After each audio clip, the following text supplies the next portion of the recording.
Welcome to Samba Samba. Enjoy the video.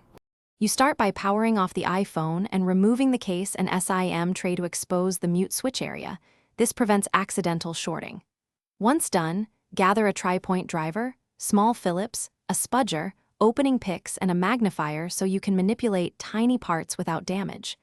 Make sure to work on a static-free surface and use a tray to separate screws by location.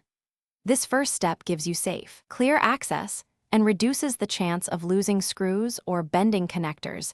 As you open you remove the bottom screws and lift the display gently, prying around the edge while lifting the screen from one side to avoid tearing the ribbon. Once the display is open a few centimeters, disconnect the battery to cut power. This reduces risk while you inspect.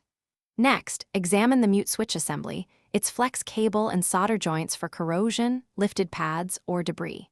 If you see dust or lint, blow with canned air and use a nylon brush. If solder joints look cracked, you will proceed to repair or replace. You either replace the mute switch module or carefully reflow cracked solder joints when visual inspection shows breaks. Use low-heat soldering and heat control to avoid board damage.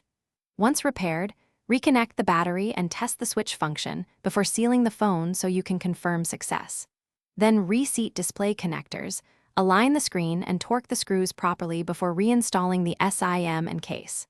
If the switch still fails, perform a software reset and inspect the daughter board. If unresolved, consult a professional to avoid. Thanks for watching. Consider subscribing if we helped you.